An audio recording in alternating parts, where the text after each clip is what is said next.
उस वक्त उस लेवल की कायदे आजम के लेवल पे वो ब्राह्मण के माइंड को हमारी लीडरशिप समझ नहीं पाई। क्या आपको लगता है कि आने वाले दिनों में सिखों के मुकद्दस मुकामात को भी टारगेट किया जा सकता है? क्योंकि सिख को गुरु ने तलवार उठाना सिखाया हुआ है। हम लाई डाउन नहीं किए जब इन्होंने हमारे गोल्डन टेम्पल दरबार साहब अमृतसर पे हमला किया। अटल बिहारी वाजपेयी ने इंदिरा गांधी को दुर्गा देवी की इनकारनेशन कहा है, री इनकारनेशन ऑफ गॉडेस दुर्गा, जो कि एक अच्छा। बड़ी खतरनाक इनकी गॉडेस है। तारीख में हमें ये भी मिसाल मिलती है कि 1947 से कबल बरसगीर कभी एक मुल्क या रियासत के तौर पर नहीं रही, छोटी छोटी या बड़ी रियासतें थी। भारत के भी 15 से 20 टुकड़े होंगे। यही न्यू वर्ल्ड ऑर्डर की बात जो है वो इम्प्लीमेंट होने जा रही है। क्या ये सिख तारीख को असर नौ लिखने की कोशिश की जा रही है? हमारा सारा खूबसूरत जो 5 सदियों का इतिहास है वो डिस्ट्रॉय हो जाएगा। हम इनमें जज्ब हो जाएंगे। हमारी अपनी जो अलग होंद है वो नहीं रहेगी। यही कारण है कि पिछली 4 दहाइयों से सिख कौम जो है वो खालिस्तान के लिए संघर्षशील है, खालिस्तान के लिए वो स्ट्रगल कर रही है। मुस्लिम सिख लड़ाई बनाने की कोशिश हो रही है। क्या वाकई मुगल सिख लड़ाई सिख मुस्लिम लड़ाई थी? 1947 के पागलपन के दौर में जब दोनों तरफ के पंजाबों में एक पागलपन था, किसी भी सिख ने मलेरकोटले के मुसलमान को टच नहीं किया। निजर भाई की ये कुर्बानी अमेरिका कनाडा के अलावा हिंदुस्तान के सिखों को भी एक नया जज्बा देगी। फैज अहमद फैज का शेर है कि जिस धज से कोई मक्तल में गया, क्या बात, वो शांत सलामत रहती है। इस जान की तो कोई बात नहीं, ये जान तो आनी जानी है।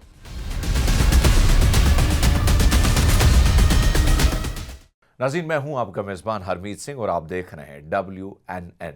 नाज़रीन, आज हम बात करेंगे भारत की इस गिरती हुई साख और अंदरूनी इंतशार के बारे में, जिसे मोदी हुकूमत के इंतहा पसंदाना अज़ाइम ने शदीद बहरान में धकेल दिया है। एक तरफ कनाडा में हरदीप सिंह निज्जर के कत्ल में भारत के मुलविस होने की रुसवाई, दूसरी तरफ अमेरिका और बरतानिया में भारतीय एजेंसियों के माफिया तर्ज पर कत्ल की साजिशों के शवाहिद। वही भारत जिसे दुनिया जमहूरियत का चैंपियन समझती थी, अब बैनुल-अक़वामी सतह पर गैर जिम्मेदार रियासत के तौर पर बेनकाब हो रहा है। पाकिस्तान तो पहले ही दुनिया को खबरदार कर चुका था कि भारत खित्ते में सारे फसाद का असल मास्टरमाइंड है, लेकिन अब मगरबी ममालिक भी वही जुबान बोल रहे हैं। भारत में अक़लियतों के खिलाफ रियासती जबर बढ़ चुका है, खास तौर पर सिख बरादरी, जिन्हें भारत में दूसरे दर्जे का शहरी बना दिया गया है। मकबूजा खालिस्तान में जुल्म सितम, या तमिलनाडु हो या नागालैंड, अलहदगी जो तहरीकें हैं और दूसरी नब मईशत की बदहाली, क्या मोदी हुकूमत भारत को एक ना ख़त्म होने वाले इंतशार की तरफ धकेल रही है? इन सब मौज़ूआत पर बात करने के लिए आज हमारे साथ मौजूद हैं डायरेक्टर खालिस्तान अफेयर्स सेंटर जनाब डॉक्टर अमरजीत सिंह। डॉक्टर साहब, बहुत शुक्रिया आपका कि आपने हमें वक्त दिया। बहुत आपकी निवाजिश। डॉक्टर साहब, सिखों की तारीख एक यादगार तारीख रही है और दुनिया भर में मौजूद सिख अपनी तारीख पर फख्र करती है।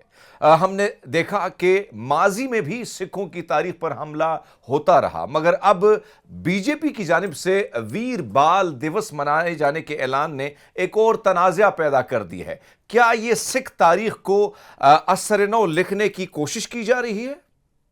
देखिए, मिलान कुंद्रा एक फ्री थिंकर इंसान हुआ है जिसकी कोट अक्सर हर रेवोल्यूशन के लोग कोट करते हैं, जबकि डोमिनेंट कल्चर किसी स्मॉल माइनॉरिटी को या किसी छोटे कल्चर को स्वालो करना चाहता है या निगलना चाहता है, तो मिलान कुंद्रा का ये कोट अक्सर दोहराया जाता है, जिसमें वो कहता है the first step towards liquidation of a people is to destroy its books, its culture, its history. Then have somebody to write new books, invent new culture, create new history. Before long, those people will forget what they were and what they are. And the struggle of mankind is of memory against forgetting. जी So that quote explains that Brahminical Hindu culture, जिनकी history 1000 साल से ज्यादा गुलामी की है, हम्म जिनकी language में शहीद लफ्ज का कोई पैरेलल लफ्ज नहीं है, जी जिसने इंसानी सोसाइटी को जात पात कास्ट सिस्टम, जो वर्स्ट काइंड ऑफ अपार्थाइड है, दुनिया का सबसे पुराना रेसिज्म है जो आज भी है, उसमें डिवाइड किया। जी तो जब उनके सामने सिख मजहब, जो कि 550 साल पहले बाबा गुरु नानक ननकाना साहब में जहां उनका जन्म होता है, जी तो जी उन्होंने जो मैसेज दिया वो बराबरी का था, इंसानियत का था, हक सच इंसाफ के लिए खड़े होने का था। जी जी और सिख मजहब ने बेशक हमारी 18th सेंचुरी की स्ट्रगल बहुत ज्यादा हमारे लिए वो जो है वो जेनोसाइड्स वाली रही है, लेकिन सिखों ने इन वैल्यूज के साथ कभी कंप्रोमाइज नहीं किया, जो कि ब्रदरहुड की हैं, जो कि इंसानी बराबरी को तरजीह देती हैं और जस्टिस को और इंसाफ को तरजीह देती हैं। यही जी कारण है कि जब 1947 में इनके हाथ इतना बड़ा एम्पायर अंग्रेज जाते वक्त इनको दे गए जी जी और सिख बीच में फंस गए, हमारी लीडरशिप उस वक्त उस लेवल की कायदे आजम के लेवल पे वो ब्राह्मण के माइंड को हमारी लीडरशिप समझ नहीं पाई कि जब हम इनके साथ ज्वाइन करेंगे ये मेजॉरिटी में हो गए, मेजॉरिटी में कॉन्स्टिट्यूशन जैसा मर्जी बना लें। तो हमने देखा इस इन लगभग 77-78 सालों में कि जी जी जी उन्होंने दोनों तरह इस सिख कौम को मारने की कोशिश की, बाई पेन, कॉन्स्टिट्यूशन से भी। अब इंडियन आइन का जो आर्टिकल 25B है वो सिखों को हिंदुओं की एक ब्रांच बतलाता है। इसी तरह जैसे आपने वीर बाल दिवस के नाम पे बात की, ये सभी क्योंकि इनके पास ना शहीदियों का इतिहास है, ना इनके पास प्राइड है, ना ईमानदारी है, जी जी तो जी ये सिखों को अपने में जज़ब करने के लिए इसी प्रचार पे जोर देते हैं कि सिख मजहब जो है वो हिंदू मजहब की एक ब्रांच है, एक शाखा है, और उसके लिए वो स्टेट पावर जिसके पास स्कूलों में सिलेबस बनाना है। और दूसरा पार्ट अगर आप देखेंगे भारत की इतिहास की किताबों में जी जी जी कि जी सिखों को वो मुसलमानों के खिलाफ भड़काने के लिए ऑलवेज ये कहने की कोशिश करते हैं कि सिख धर्म कोई अलहदा मजहब नहीं है, ये तो मुसलमानों के खिलाफ हिंदुओं के डिफेंस के लिए बना था। तो जी ये दोनों ही जो इनके नुक्ता निगाह है वो गलत है। और खास तौर पर जब सिखों ने ये रियलाइज कर लिया जून 1984 में, ठीक लगभग 40 साल पहले, जब इन्होंने टैंकों तोपों से हमारे दरबार साहब अमृतसर, जो कि एक बहुत मुकद्दस जगह है जिसका संगे बुनियाद 5वें गुरु गुरु अर्जन साहब ने साईं मियां मीर से रखवाया था, जी जी उस जी पे हमला किया टैंकों तोपों के साथ।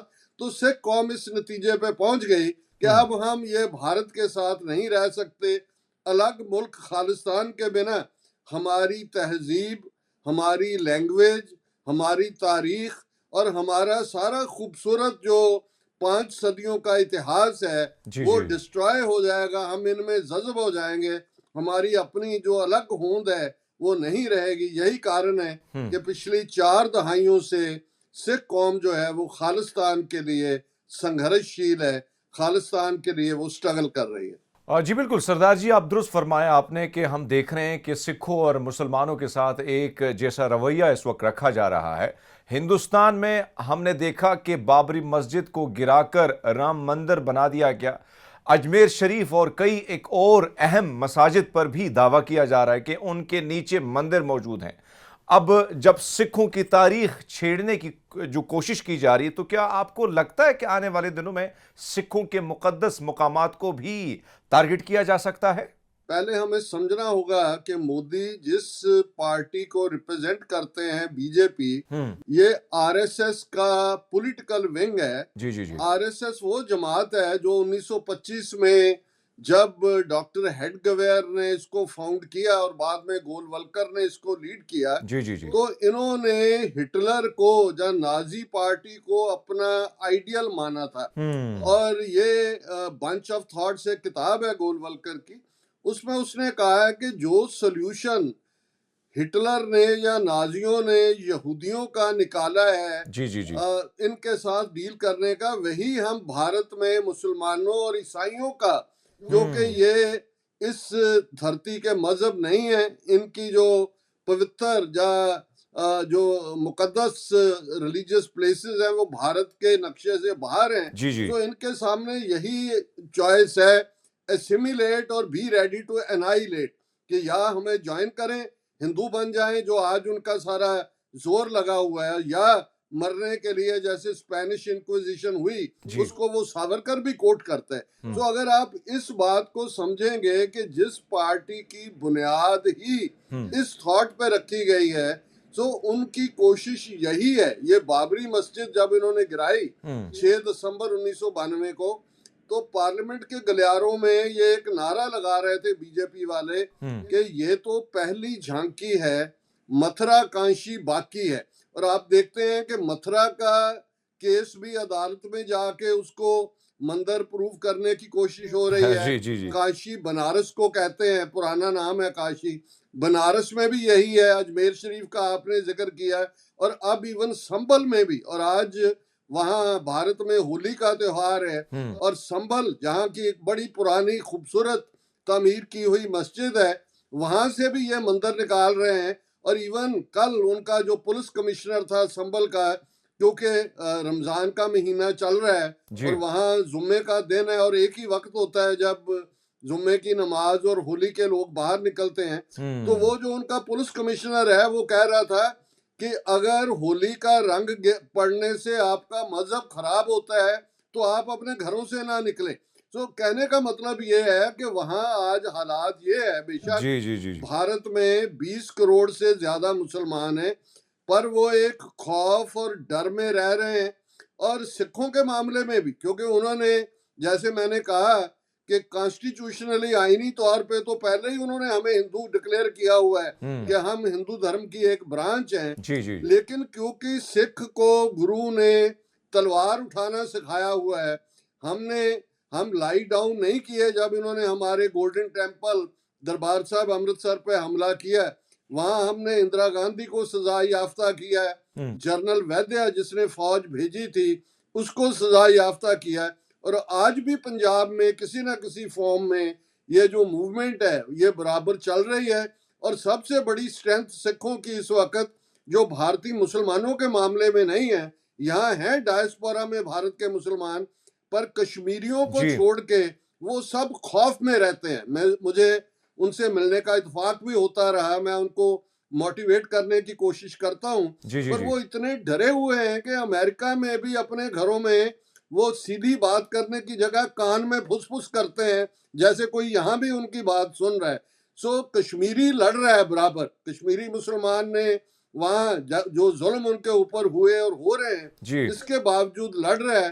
पर भारत का मुसलमान डर गया है और सिख डरा नहीं है। और हमारी एक बड़ी ताकत डायस्पोरा सिख हैं, क्योंकि 5 मिलियन के लगभग सिख अब अमेरिका, कनाडा, यूके, ऑस्ट्रेलिया और यूरोप में फैले हुए हैं, और हम यहाँ भी उनको टक्कर दे रहे हैं, पंजाब में भी किसी न किसी हवाले से वहाँ। और जब तक ये लड़ाई हमारी जारी रहेगी, हमारी होंद कायम है।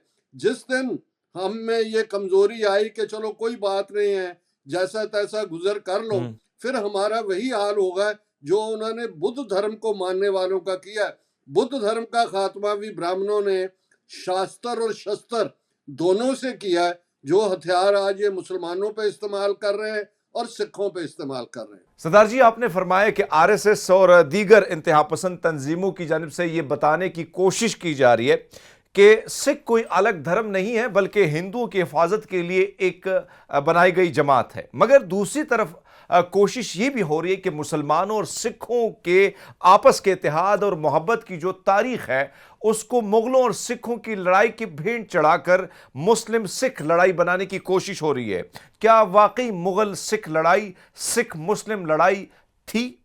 देखिए, जो बीते की पास्ट की तारीख है उसको तो हम बदल नहीं सकते। ये एक हकीकत है कि जब 18वीं सदी में सिख धर्म जो है वो पनप रहा था, तो उस वक़्त दिल्ली में मुगलिया सल्तनत थी और अफगानिस्तान से भी जो हमलावर आते थे वो भी इस्लाम को मानने वाले थे। लेकिन हम इसमें एक बात भूल जाते हैं कि इवन उस स्ट्रगल में जब सिख मुगलों के खिलाफ भी लड़ रहे थे, तो जो मुसलमान, जैसे मैंने कहा कि साईं मियां मीर से संगे बुनियाद रखवाया गया, जी। गुरु गोविंद सिंह साहब ने जब औरंगजेब के खिलाफ अपनी जंग लड़ी, जी। तो वहां बड़े बड़े एक पीर बुद्धू शाह सैयद थे सढौरा के, जिनके 3 बेटे और 500 उनके मुरीद सिख फौज के साथ खड़े थे, और बिल्कुल। वहां उनका जो है वो साझा खून डुला है। इसी तरह पीर नबी खान गनी खान, 2 बहुत बड़े, ये दोनों पठान भाई, जिन्होंने गुरु गोविंद सिंह साहब को सबसे मुश्किल वक्त में घेरे से निकाला था। और हम आज भी, और इसी तरह नवाब मलेरकोटला, आज जी, भी जी, जी, आप जी, जी। जाएं, जो भारतीय कब्जे वाला पंजाब है, वहाँ एक टाउन मलेरकोटला है जहाँ 1 लाख से ज्यादा मुसलमान आबाद हैं। जी, और बिल्कुल। 1947 के पागलपन के दौर में, जब दोनों तरफ के पंजाबों में एक पागलपन था, किसी भी सिख ने मलेरकोटले के मुसलमान को टच नहीं किया, क्योंकि ये हमारी तारीख का हिस्सा है जी, कि जी। जब गुरु गोविंद सिंह के छोटे बच्चों को 7 और 9 साल के जिंदा दीवार में चिनाने का हुक्म सरहंद के नवाब ने दिया, तो नवाब मलेरकोटला शेर मोहम्मद खान सरहंद की कचहरी में कहने लगे कि ये शरीयत के मुताबिक नहीं है, गुरु गोविंद सिंह हुकूमत के बागी हैं, उनके खिलाफ मैं भी लड़ने को तैयार हूं, लेकिन ये शीरखोर बच्चे हैं गुरु गोविंद सिंह के, इसलिए इनको जिंदा दीवार में चिनवा देना कि ये गुरु गोविंद सिंह के बच्चे हैं, ये इस्लाम के खिलाफ है। और वो दरबार से निकल गए थे। ये बात 3 सदियों से सिख आज भी याद करते हैं कि उस वक्त भी शेर मोहम्मद खान ने, उसको हम पंजाबी में कहते हैं हादा नारा मारा, कि he was the one who raised his voice against injustice. तो मैं समझता हूं कि जिन मुगल बादशाहों या बादशाहों की हम बात करते हैं, उनमें से कितनों ने अपने बाप के साथ क्या किया, अपने भाइयों के साथ क्या किया। वो एक सल्तनत की अपनी होंद की लड़ाई थी, उसमें कोई मुसलमान था, सिख था, हिंदू था, जिसने भी बगावत की जी, उसके बिल्कुल। खिलाफ उन्होंने किए। सो ये कभी भी, यह सिखिज्म जो है वो इस्लाम के खिलाफ कभी भी नहीं भुगता है। और यही कारण है कि जब अल्लामा इकबाल ने नानक नज़म लिखी अपने बांगे दरा किताब में, बिल्कुल तो जी। उन्होंने गुरु नानक पातशाह को मर्द कामिल कहा। उन्होंने कहा कि फिर उठी आखिर सदा तौहीद की पंजाब से, हिंद को एक मर्द कामिल ने जगाया ख्वाब से। सो हमारा जो रिस्पेक्टफुल भाईचारा है वो बना रहा है। वो सिख राज के वक्त भी, जब महाराजा रंजीत सिंह का पीरियड भी था, जी। पंजाब में मुसलमान उसी तरह फौज का हिस्सा भी थे। और आपको शायद हैरानी होगी कि सबसे ज्यादा आज भी, जब सिखों और अंग्रेजों की जंग हुई, जी। जिसको हम जंगनामा सिंगा फरंगियां का नाम या जंग हिंद पंजाब कहा जाता है, तो आज भी शाह मोहम्मद, जो पंजाबी का फोकलोर का एक गवैया राइटर था, उसको हम कोट करते हैं जब वो कहता है कि शाह मुहम्मदा एक सरकार बाजों फौजा जित के अंत नू हारियां नहीं। सो कभी भी सिखों और मुसलमानों के 1947 एक एक्सेप्शन है, क्योंकि इस किस्म का माहौल गांधी, नेहरू, पटेल की नीतियों ने, अंग्रेजों की लापरवाही ने, और हमारी दोनों तरफ की लीडरशिप वो उस किस्म की वाइज नहीं बन सकी बिल्कुल कि जी। हम एक दूसरे के खून के प्यासे हुए। अदरवाइज इन सारी सदियों में सिखों और मुसलमानों का भाईचारा बराबर कायम रहा, जो आज भी कायम है। और आज जब बहुत सारे सिख जो बाहरले मुल्कों से पाकिस्तान में जाते हैं, तो जी, जी, उनके जी। जो कमेंट्स होते हैं वो कहते हैं जितनी इज्जत, जितना प्यार, जितनी कदर पाकिस्तान में सिखों की है, वो दुनिया में कहीं नहीं है। सो मैं समझता हूँ उनका हिंदुओं का प्रचार अपनी जगह है, पर आज वो गुडविल जो है वो वापस उसी आरूज पे है जी। जो कि कभी वहां थी उस लैंड पे। डॉक्टर साहब, ये बताइएगा कि एक तरफ तो मुसलमान हो या सिख, ये बात तो तय है कि आरएसएस हो या फिर बीजेपी, किसी भी सूरत ये दोनों जो है उनके लिए नाकाबिल कबूल है। बीजेपी के सीनियर रहनुमा जो है वो सुब्रमण्यम स्वामी, वो कहते हैं कि गोल्डन टेम्पल के हमले के वक्त वो पंजाब में मौजूद थे। हुकूमत गो के कांग्रेस की थी, मगर उनको ऑपरेशन ब्लू स्टार करने पर हमने मजबूर किया था। क्या आप समझते हैं कि ऑपरेशन ब्लू स्टार और उसके बाद सिखों की जो नस्ल कुशी हुई उसमें कांग्रेस और बीजेपी बराबर के शरीके जुर्म है? देखिए, अगर आप जिसने हिंदुत्वा टर्म दी सावरकर, उसकी बैकग्राउंड देखें तो सावरकर अंग्रेजों के साथ भी मिलके चलता था, उनसे वजीफा भी लेता था। जब उसे काले पानी में भेजा गया तो जी। उसके 1 दर्जन से ज्यादा माफी नामे हैं, लेटर्स हैं, जब माफी मांग के वो बाहर निकला। और उसने ही ये हिंदुत्वा और मुसलमानों के खिलाफ नफरत की लाइन, एक जी। तरफ आरएसएस अपने तौर पे वो नफरत फैला रही थी, और सावरकर ने हिंदू महासभा का प्रेसिडेंट बन के, और क्योंकि नथुराम गोडसे जिसने गांधी को मारा वो भी उसका ही चेला था। तो ये जो इनकी नीति रही है कि to play on both sides of the aisle, वो इंदिरा गांधी के जमाने में भी एक तरफ तो बीजेपी कांग्रेस के खिलाफ जो है वो बयानबाजी करती थी, एक्ट करती थी। पर जी। जब इंदिरा गांधी ने 1971 में पाकिस्तान को, मशरकी पाकिस्तान को अलग करके बांग्लादेश बनाया, तो अटल बिहारी वाजपेयी ने इंदिरा गांधी को दुर्गा देवी की इनकारनेशन कहा, री इनकारनेशन ऑफ गॉडेस दुर्गा, जो कि एक अच्छा। बड़ी खतरनाक इनकी गॉडेस है, who fought against the devil. So ये दोनों तरफ प्ले करते रहे। और मैं अभी जो आपका सवाल है उसकी तरफ आऊं, जी। L G. के अडवाणी ने अपनी आत्म कथा, जिसको हम ऑटोबायोग्राफी कहते हैं, वो हम्म। लिखी है, माई कंट्री समथिंग। जी। जी। उसमें उसने कहा कि मैंने पार्लियामेंट में खड़े होके इंदिरा गांधी को मजबूर किया कि वो दरबार साहब अमृतसर में फौज भेजे। और इसी तरह उसने संत भिंडरावाले को जो है फ्रैंकनस्टाइन भी कहा कि जी वो फ्रैंकनस्टाइन जो है वो अब बॉटल से बाहर आ गया है और अच्छा। उसको मारे बिना कोई बात नहीं है। सुब्रमण्यम स्वामी जिसका आपने जिसको कोट किया है, जी। जी। वो जी। जी। एक एक्सेप्शन है, हालांकि वो बड़ा खतरनाक हिंदुत्वी आइडियोलॉग है। वो जी। है जिसका कहना है कि जी 100 मस्जिदें मस्जिदें मुसलमान हमारे हवाले कर दें।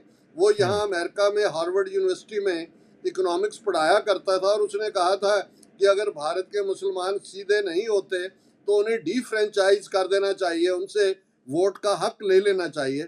लेकिन हैविंग सेड दैट, वो भिंडरावाले का एडमायरर था, वो 4-5 बार भिंडरावाले को मिला भी, और आज अच्छा। भी वो भिंडरावाले को डिफेंड करता है।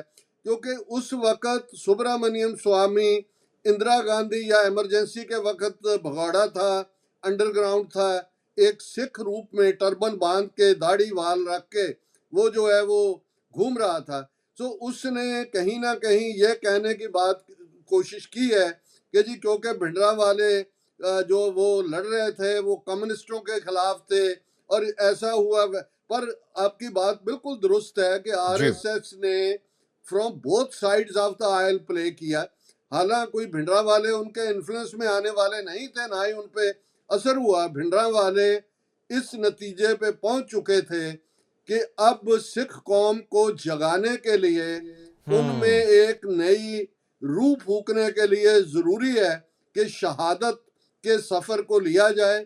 और उन्होंने जो जैसे मार्क टोली जो कि बीबीसी का ब्यूरो चीफ था दिल्ली में, जी। जी। उसने जी। लास्ट इंटरव्यू किया संत भिंडरावाले को 31 मई को, जून जी। उनकी शहादत से 3-4 दिन पहले। तो उसने कहा, मार्क टोली ने भिंडरावाले से, कि अब फौज आ चुकी है, आप चारों तरफ से घिर चुके हैं, जी। आपको जीतने का कोई मुकाम नहीं है, आपको डर नहीं लगता है। जो जी। जवाब भिंडरावाले ने दिया उसने लिखा है, भिंडरावाले ने कहा कि a Sikh is not afraid of death, and whoever is afraid of death is not a Sikh.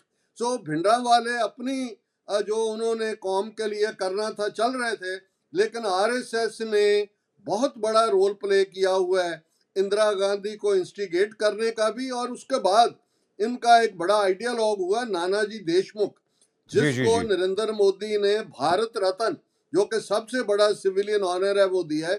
इस नानाजी देशमुख ने 9 नवंबर 1984 को एक छोटा किताबजा लिखा जो सभी मेंबर्स ऑफ पार्लियामेंट को भेजा है, और उसमें उन्होंने कहा कि सिखों को आराम से बैठ जाना चाहिए, सिख ये डिजर्व करते थे, वो हमारी हिंदू साइकी को चैलेंज कर रहे थे, अब उनको सबक सिखा दिया गया है, अब उनके लिए यही बेहतर है कि वो आराम से बैठ जाए। तो हमें कभी कोई शक नहीं हुआ। और नवंबर 84 की सिख नस्लकुशी में भी आरएसएस के वर्कर्स ने फ्रंटल रोल अदा किया। 90 के करीब केस जब अटल बिहारी वाजपेयी प्राइम मिनिस्टर बना 1998 में, जी जो जी आरएसएस के वर्कर थे उनसे उनके खिलाफ जो केस थे वो विथड्रॉ किए गए बीजेपी की गवर्नमेंट के वक्त। सो इसमें हमें कोई शक शुबा नहीं है कि आरएसएस ने भी वैसे ही कांग्रेसी गुंडों के साथ मिलके सिख नस्लकुशी में जून 84 की फौजी हमले में भी और नवंबर 84 की सिख नस्लकुशी में भी वही रोल अदा किया हुआ है, और दोनों एक ही मंच पर हैं इस मामले में। जी। डॉक्टर साहब, कहते हैं कि जो अजीम लोग होते हैं उनकी ज़िंदगी तो आम लोगों के लिए यानी एक मिसाल होती है, मगर उनकी मौत भी अजीम होती है। मैं बात कर रहा हूं हरदीप सिंह निज्जर भाई की शहादत के हवाले से। अपनी ज़िंदगी में तो उन्होंने खालिस्तान तहरीक को कामयाबियों से सरफराज किया, मगर उनकी शहादत ने इस तहरीक और तारीख की यानी बुलंदियों में पहुंचाया। क्या आप समझते हैं कि निज्जर भाई की ये कुर्बानी अमेरिका, कनाडा के अलावा हिंदुस्तान के सिखों को भी एक नया जज्बा देगी? देखिए, आपके सवाल के जवाब में दो शेयर मेरे माइंड में आ रहे हैं। एक तो जो पहला आपने कहा क्या बात। कि शहीद की जो मौत हाँ, है वो कौम की हयात है। हयात तो क्या हयात बात। है, मौत भी हयात है। और दूसरा, जैसे आपने हरदीप सिंह निज्जर की बात की, फैज अहमद फैज का शेर है कि जिस धज से कोई मक्तल में गया क्या बात। वो शांत सलामत रहती है। हाँ, इस जान की तो कोई बात नहीं, ये जान तो आनी जानी। क्या बात। तो मैं समझता हूं कि इसमें कोई शक नहीं है। बेशक पिछले 40 सालों से खालिस्तान की मूवमेंट, उसमें अप्स एंड डाउन्स आए। पंजाब में 10 साल बड़ी जोरदार लहजे से चली, जी। उसका अरूज था, फिर उसका जवाल हुआ। लेकिन जब 18 जून 2023 को हरदीप सिंह निज्जर का मर्डर गुरु नानक सिख गुरुद्वारा सरी, जहां जिस गुरुद्वारा के वो प्रेसिडेंट थे, अच्छा। वहां पे हुआ, और ठीक 3 महीने बाद 18 सितंबर को जस्टिन ट्रूडो ने कनाडा की पार्लियामेंट में खड़े होकर कहा कि ये भारत की एजेंसियों का काम है। सो इस लगभग 1.5-2 साल के वक्त में मूवमेंट जो है वो इंटरनेशनलाइज हुई। सिखों के लिए एक हमदर्दी का जो है वो आलम भी है यहाँ इस वेस्टर्न वर्ल्ड में। और इंडिया का इमेज एज ए रोग स्टेट कि ये ट्रांसनेशनल रिप्रेशन का सहारा ले रहा है। हालांकि ये बात नहीं है कि ये इंडियन एजेंट्स ने पहली बार किया, कर तो ये 40 साल से रहे थे। जी जी जी। इवन जो एयर इंडिया का जहाज जून 1985 में आयरलैंड के कोस्ट के ऊपर जो वो ब्लास्ट के जरिए 329 बेगुनाह मुसाफिर मारे गए, वो काम भी इंडियन एजेंसीज का था। इसी तरह पाकिस्तान में घुस के जैसे इंडियन एजेंसीज ने भाई परमजीत सिंह पजवड़ का मर्डर किया बिल्कुल जी। मई 2023 में, कितने कश्मीरी एक्टिविस्ट, कोई रावलाकोट की मस्जिद में, कोई सियालकोट की मस्जिद में, उनको जो है वो हलाक किया। तो इनके एजेंट काम कर रहे थे, लेकिन ये है कि पकड़े पहली बार गए। और नतीजे के तौर पे अमेरिका में भी जो Gurpatwant Pannu murder plot file किया, निखिल गुप्ता जो इनका हायर किया हुआ आदमी था, चेक रिपब्लिक में बैठा था, उसको यहाँ एक्स्ट्राडाइट करके अमेरिकन लॉ एनफोर्समेंट एजेंसीज लाई हैं। नेक्स्ट मंथ वो केस ट्रायल पे जा रहा है। जी जी। तो उसमें ये सामने आ गया है कि कनाडा, अमेरिका, यूके, ऑस्ट्रेलिया, जहां जहां भी एक्टिविटी है वहां इंडियन एजेंट्स जो हैं वो गुरुद्वारों में तो इंटरफियर करते ही थे। वीजा डिनाई करना जो खालिस्तान की तहरीक के हमारे वो चल ही रहा था, पर ये किलिंग तक पहुंचना जी। इसने इनको एक्सपोज किया है। और मैं समझता हूं जैसे खालिस्तान रेफरेंडम की मूवमेंट जी। पिछले लगभग 2.5 साल से जो यूके से शुरू हुई, 5 आइज कंट्रीज में इसका जो है वो बोलबाला रहा। अब भी 23 मार्च को एलए कैलिफोर्निया में भी वो होने जा रहा है, लाखों सिख बाहर निकले। तो इसने इंडियन रजीम के दो जो बड़े झूठ थे उनको बेनकाब किया। पहला तो ये था कि ये जी मुट्ठी भर लोग हैं, जी ये आईएसआई के एजेंट हैं, वो इनको पैसे देते हैं, ये नारे नूरे लगा के चले जाते हैं। सिख कौम की वाइड सपोर्ट इनको हासिल नहीं।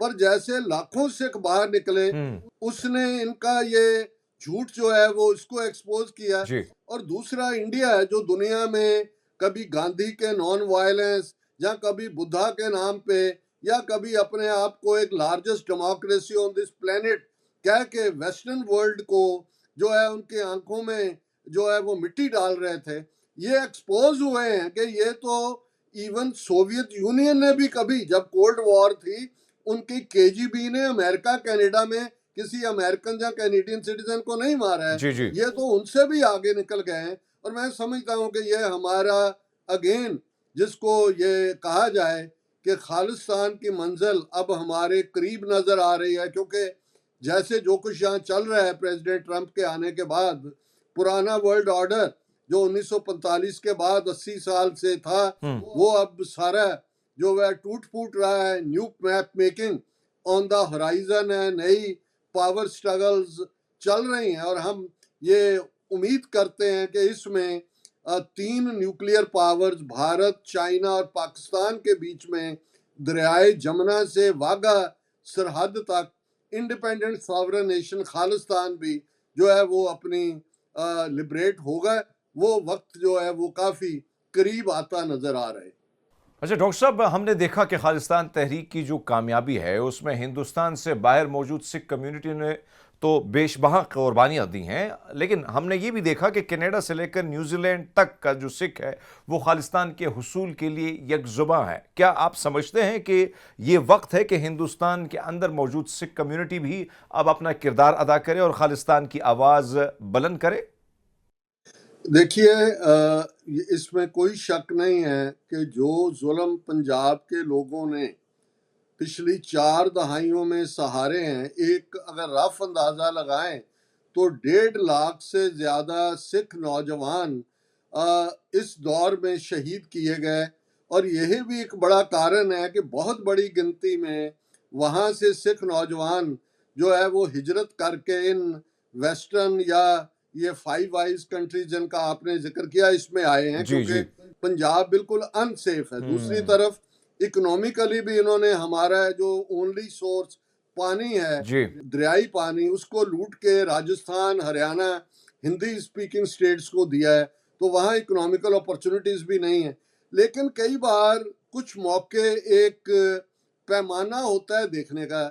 जैसे अभी कुछ महीने पहले ही पार्लियामेंट की इलेक्शंस हुई हैं, जी और उसमें 2 ऐसे पार्लियामेंट्री हलके थे जिसमें आजादी पसंद सिखों को वहां आजाद उम्मीदवार के तौर पे खड़ा किया गया। हाँ जैसे एक फरीदकोट का हलका था और एक खडूर साहब का हलका था। जी जी जी और भाई अमृतपाल सिंह जो कि दुबई से जाके जिन्होंने बड़े ब्रीफ टाइम में वहां अपनी जगह बनाई, वो खडूर साहब के हलके से 2 लाख से ज्यादा वोटों से जीते। बेशक वो आज भी जेल में हैं, उनको पंजाब से दूर 2200 किलोमीटर डिब्रूगढ़ असम में रखा हुआ है।